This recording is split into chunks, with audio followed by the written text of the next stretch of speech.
With it being migratory time for the hummingbirds to come back into my area, which is Kansas, I thought it was an okay idea to do a hummingbird feeder video. And this is dedicated to my dad because he likes to feed the hummingbirds. And I thought I would put it in video form so he could, him and others could learn the basics about feeding the hummingbirds. Well, first tip is to make your own juice.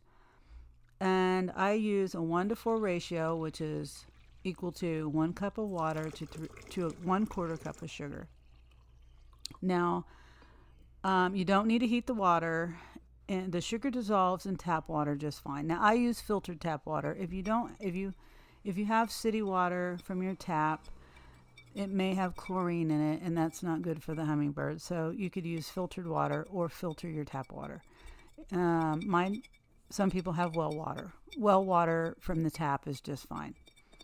So that's the first thing is the mixture. Don't buy the stuff from the store. It's not good, especially the red dyed stuff.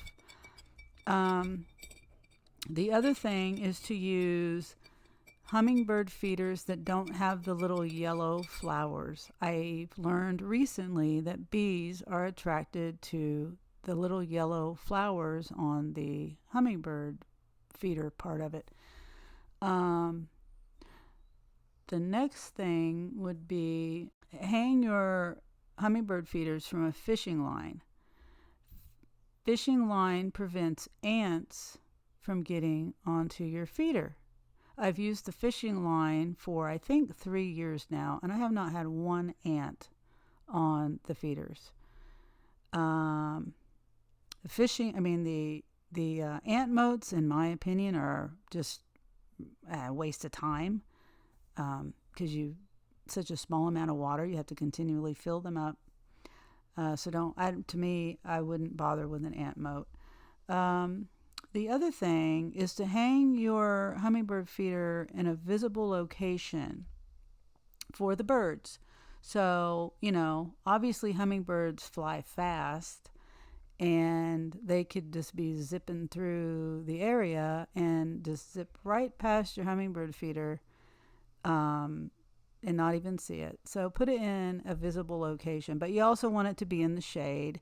You want it to be between, at the most, they say at the most 10 to 15 feet away from a bush or a tree or some kind of, a getaway for the hummingbird. And they also like to nest. I've never had a hummingbird nest in my area or around my house or anything.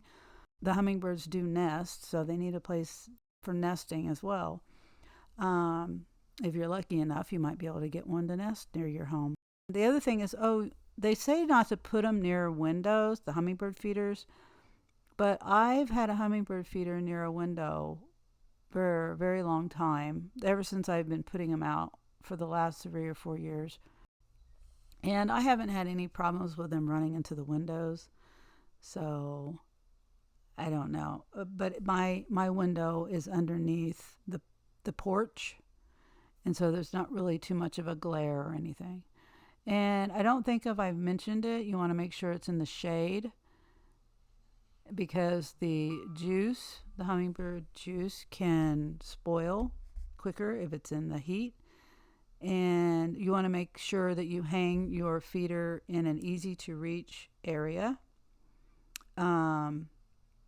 because you are going to need to upkeep the hummingbird feeder every 3 to 4 days.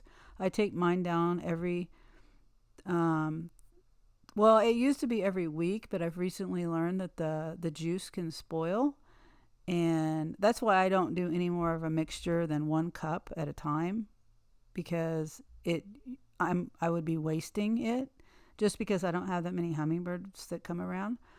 So that's another tip is don't make too much at once because you'll end up spoiling it. Put it in an easy to reach location so that you can reach it and clean it every 3 to 4 days and refill it with fresh juice. I make my juice that when I take my hummingbird feeder down to clean it, that's when I make my juice. I do not make it ahead of time.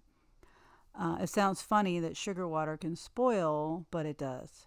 And that's not good for the hummingbirds. That can kill the hummingbirds. And also, having a dirty hummingbird feeder can kill your hummingbirds. And if you have ants, like I said, change it out and hang it on a fishing line, because the things that some people put around the hummingbird feeders to keep the ants away, like Vaseline or bug spray and stuff, that can kill the hummingbirds or harm the hummingbirds in bad ways. Oh, another thing too, which I do not have, and I need, it's a wish of mine to be able to have a place for water for them to clean themselves, like a bird bath or something. That's not what this topic is about today, and I'm not gonna go into that. But they do like to have like a bird bath because they get sticky from all the sugar water they drink. The other thing is, if you have like flowers and things, plants that produce flowers, butterfly bushes and things like that, hibiscus and roses and different things. That's what else the hummingbirds like. So I'm going to end it here. I hope this has been helpful. I'm not a hummingbird expert at all in the least. I just wanted to put some basic tips for people who want to put hummingbird feeders up. And like I said, my dad, I'm going to send this video to my dad.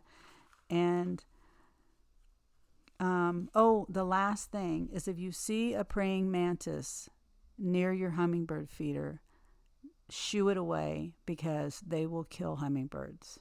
And if you don't believe me, look it up. I've seen videos and it's creepy that they can kill a hummingbird. I hope you enjoyed the video. Please give it a thumbs up, and thank you for subscribing. Thank you for watching, and I'll see you next time.